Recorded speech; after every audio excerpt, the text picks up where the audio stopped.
எல்லா தமிழ் மக்களுக்கும் வணக்கம். என் பேர் ஷீபா. வெல்கம் டு ஷீபா சமையல். இன்னைக்கு நம்ம வீட்டு சமையல்ல ஈஸி அண்ட் டேஸ்டியாக இருக்கக்கூடிய சோயா ரைஸ் தான் செய்ய போகிறோம். ஃபஸ்ட் இந்த ரெசிபி பண்ணுறதுக்கு நம்ம சோயாவை வேக வச்சு எடுக்க போகிறோம். இப்போ 1 கப் அளவுக்கு சோயா எடுத்திங்கன்னா ஒரு 3-4 கப் அளவுக்கு தண்ணி வச்சுக்கோங்க. தண்ணி நல்லா சூடேறவும் அதில் கொஞ்சம் உப்பு சேர்த்துக்கோங்க. அடுத்ததாக நம்ம எடுத்து வச்சுருக்கிற சோயாயை இது கூட சேர்த்துக்கிடலாம். இந்த சோயாவை பார்த்திங்கன்னா நல்லா ஹை ஃப்ளேமில் வச்சுக்கோங்க. கரண்டியை வச்சு நல்லா கலந்து விட்டுக்கோங்க. ஏன்னா அது மிதந்தது மாதிரி இருக்கும் அந்த தண்ணியில். இதை கிட்டத்தட்ட ஒரு 6-7 நிமிஷம் நீங்கள் வேக வச்சு எடுத்திங்கன்னா கரெக்டாக இருக்கும். ஃபஸ்ட்டு அது இருந்த நிறத்துக்கும் அதனுடைய சைஸுக்கும் பாருங்கள், உங்களுக்கே நல்லா வித்தியாசம் தெரியும். அதுமாதிரி இதை பயன்படுத்தும் போச்சில் நீங்கள் சின்ன சைஸு பெரிய சைஸ் சோயா எதுனாலும் நீங்கள் பயன்படுத்தி எடுத்துக்கிடலாம். இப்போ ஸ்டவ் ஆஃப் பண்ணிவிட்டு நல்லா வடிகட்டி எடுத்துகிட்டு நம்ம நார்மலாக குடிக்கிற தண்ணி, அதாவது கொஞ்சம் லைட்டாக கூலிங்காக இருக்கும் பாருங்கள், அந்த தண்ணியை சேர்த்துக்கோங்க. சேர்த்துட்டு 2ஆவோ இல்லை 4ஆவோ எடுத்து நல்லா புழிஞ்சு எடுத்துக்கோங்க. அதில் கொஞ்சம் கூட தண்ணி இல்லாத அளவுக்கு பார்த்துக்கோங்க. இதை மாதிரியே எல்லாத்தையும் எடுத்து வச்சுக்கோங்க. அப்போ தான் நம்மளுக்கு நல்லா அந்த மசாலாலாம், அதாவது உப்பு காரெல்லாம் பிடிச்சி இந்த சோயாவை சாப்பிடும் போச்சில் டேஸ்ட் ரொம்ப நல்லாயிருக்கும். அடுத்ததான் நீங்கள் சாதத்தையும் வடித்து வச்சுக்கோங்க. இப்போ ஒரு கடாயை சூடுபடுத்திக்கோங்க. அதில் 4 ஸ்பூன் அளவுக்கு எண்ணெய் சேர்த்துக்கோங்க. எண்ணெய் நல்லா சூடேறவும் கடுகும் சோம்பும் சேர்த்து நல்லா பொரிய விட்டுக்கோங்க. கடுகு நல்லா பொரிஞ்சு வரவும் ஒரு பல்லாரி, 2 பச்சை மிளகாய், 2 இனுக்கு கருவேப்பிலை சேர்த்துக்கோங்க. நம்ம தனி மிளகாய் தூளும் சேர்க்கறதுனால அந்த பச்சை மிளகாயில் உள்ளே இருக்கிற விதையை நீக்கிட்டு சேர்த்துக்கோங்க. அடுத்ததாக வெங்காயத்துக்கு தேவையான அளவுக்கு உப்பு போட்டு இதை நல்லா வதக்கி எடுத்துக்கிடலாம். இந்த வெங்காயம் நல்லா சாஃப்டாக வதங்கி வரணும். இந்த அளவுக்கு நீங்கள் நிறம் மாறுற வரைக்கும் வதக்கி விட்டதுக்கப்புறமா இதில் 1 ஸ்பூன் அளவுக்கு இஞ்சி பூண்டு பேஸ்ட்டு சேர்த்துக்கோங்க.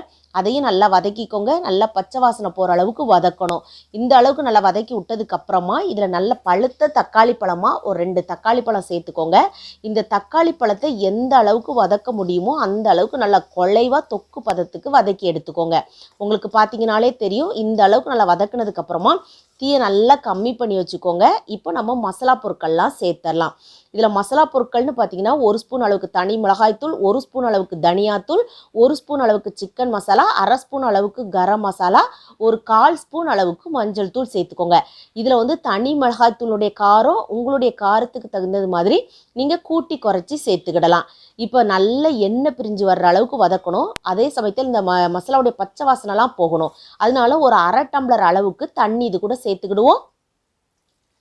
சேர்த்துட்டு நல்லா இதை கலந்து விட்டுக்கோங்க. நீங்கள் சாதத்தில் உப்பு போட்டு வடிச்சிருந்தீங்க அப்படின்னா இந்த சமயத்தில் உப்பு போடணுங்கிறது இல்லை. அப்படி இல்லைனா நீங்கள் உப்பு போட்டு இந்த மசாலாவை நல்லா எண்ணெய் பிரிஞ்சு வர்ற அளவுக்கு நம்ம இதை வதக்கி எடுத்துக்கிடணும். அப்போ தான் நம்மளுக்கு அந்த மசாலாவுடைய பச்சை வாசனைலாம் போகும்.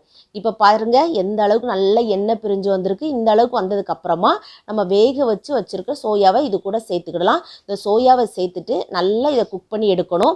நீங்கள் மூடி போட்டு இதை நல்லா குக் பண்ணிங்கன்னா அந்த உள்ளுக்குள்ளே அந்த உப்பு காரெல்லாம் பிடிச்சி சாப்பிட்றதுக்கு ரொம்ப டேஸ்ட்டாக இருக்கும். இதை ஒரு 7-8 நிமிஷம் குக் பண்ணதுக்கு அப்புறமா நம்ம வடித்து வச்சுருக்க சாதத்தை இது கூட சேர்க்கணும். நீங்கள் சாதம் வடிக்கும் போதுலேயே உப்பு போட்டுக்கோங்க. அதே மாதிரி நீங்கள் குழைவாக வடிக்கணுமா இல்லை உதிரியாக வடிக்கணுமான்னு பொறுத்து நீங்கள் அதுக்கேற்ற மாதிரி நீங்கள் வடித்து எடுத்துக்கோங்க. இதை பிரியாணி அரிசியில் செஞ்சாவோட டேஸ்ட் ரொம்பவே நல்லாயிருக்கும். இப்போ பாருங்கள் அதில் நல்லா உப்பு காரெல்லாம் பிடிச்சி இந்த அளவுக்கு நல்லா சாஃப்டாக வெந்து வந்திருக்கும். அதுக்கப்புறமா நம்ம வடித்து வச்சுருக்க சாதத்தை இது கூட சேர்த்துக்கிடலாம்.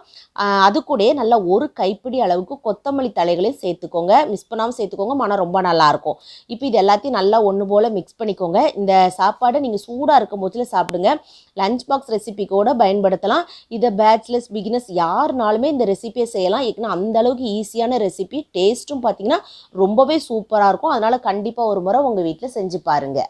செஞ்சு பார்த்து உங்கள் ஃபீட்பேக்கை கமெண்ட் பாக்ஸில் சொல்லுங்கள். வீடியோ பிடிச்சிருந்தா லைக் பட்டனில் தம்ஸ் அப் கொடுத்துருங்க. தம்ஸ் அப் கொடுத்த கையோடு உங்கள் ஃப்ரெண்ட்ஸ் ஃபேமிலியோடு ஷேர் பண்ணிடுங்க. ஃபர்ஸ்ட் டைம் வியூவராக இருந்தால் சப்ஸ்கிரைப் பண்ணி சப்போர்ட் பண்ணுங்கள். நான் இன்னொரு வீடியோவில் இன்னொரு வித்தியாசமான சுவையான மனமான ரெசிபியோடு நான் உங்களை சந்திக்கிறேன். அது வரைக்கும் டாடா பபாய்.